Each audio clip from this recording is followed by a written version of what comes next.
It's the Brandon Cruz Daily Fantasy Podcast, where I go look at loan plays and strategies specifically designed for GPPs. This show people who are already informed in daily fantasy sports. Not this contest to operate. If you have any questions related to NASCAR, this is a stupid question, feel free to shoot them away on Twitter, BrandonCruzDFS. Most importantly, take everything here with a grain of salt and use your messages when making entries. Additionally, if you have a gambling addiction, that's just not my problem.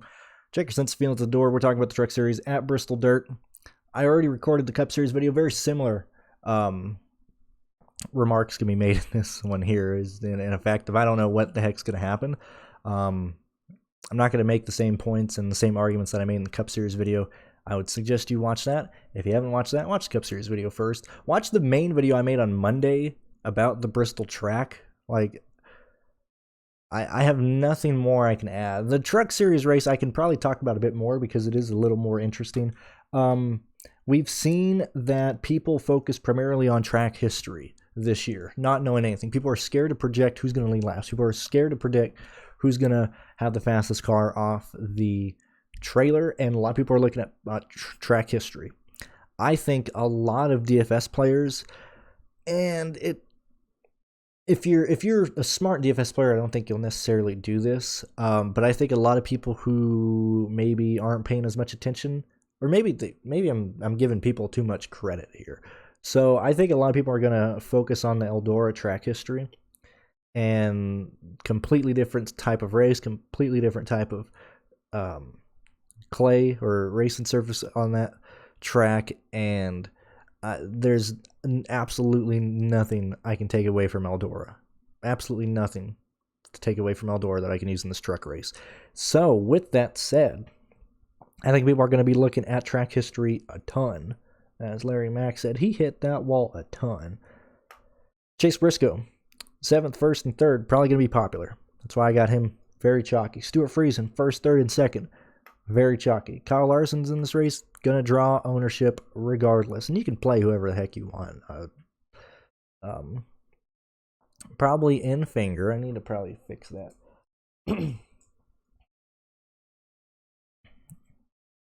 Hashtag Roll Tide has come back, and I'm starting to cry because I choked so much. Good Lord. Figured I'd do this live. So, great in fingers. 3rd, 2nd, and 4th. Looking great at Eldora. Only 8,200. Doesn't matter here, but I'm sure people are going to look at that.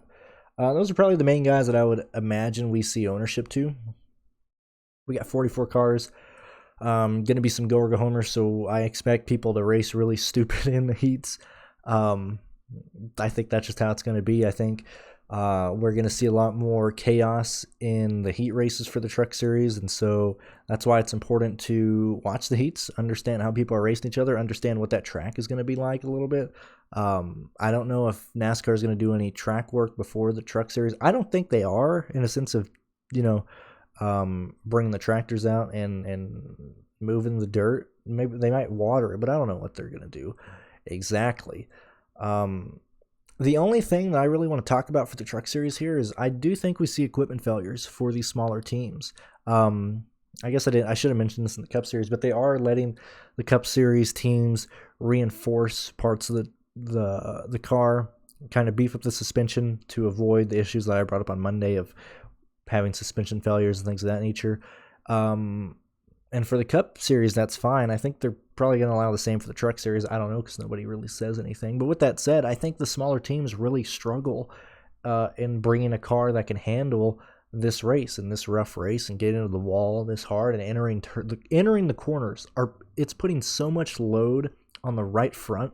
It's crazy. This is insane. So when we look at the Cup guys and look at what team they're with, like you really have to put in perspective. Like, I'll talk about Hailie Deegan really quick because I need to get her out of the way. So everybody already knows I'm a Hailie Deegan fan. I always give her high projections anyway. I always bring up her Lucas Oil dirt racing. But literally, she grew up racing dirt. I have nothing else to say here.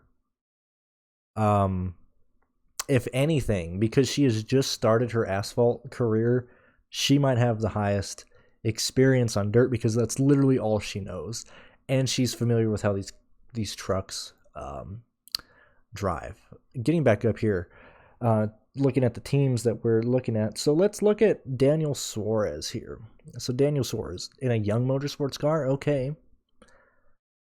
that truck will probably make it. It won't be as good as like a KBM car, but it's not horrible. But then you look at people like Chase Briscoe, and you're telling me Chase Briscoe is going to take Corey Roper's hunk of garbage, and he's 11,000 in a truck that I think has a, I don't have it as medium, but like there's a good chance that we have, and yet again the DNF factor is more so if I think they're going to be involved in crashes or if I think their equipment fails. So I mean, there's a chance, Roper's equipment fails. I don't know if that truck can handle him driving that.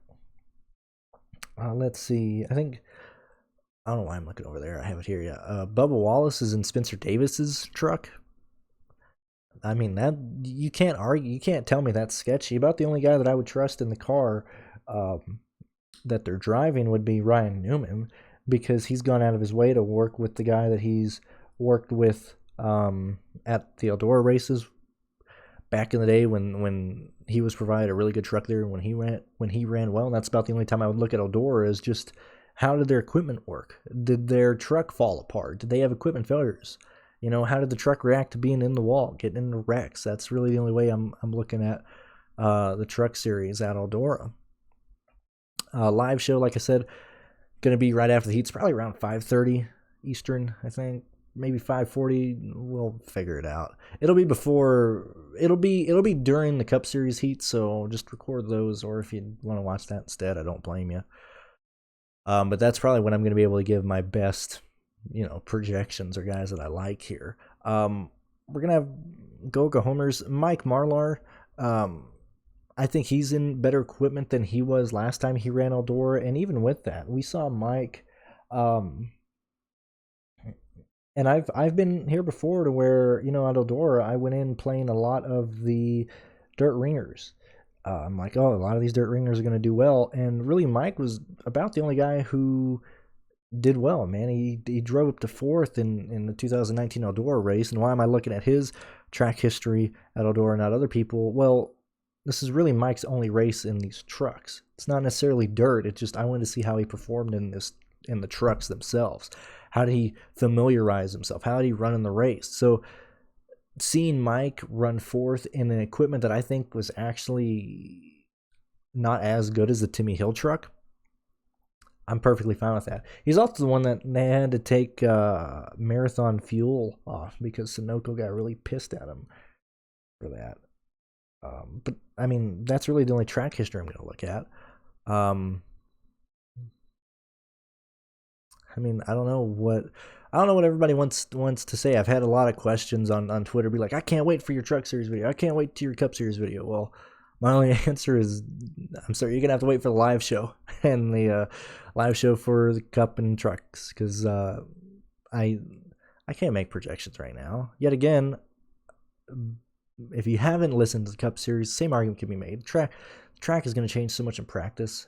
That data can easily be thrown out, okay? Use the eyeball test, or see who's at least consistently fast in practice with how the track changes.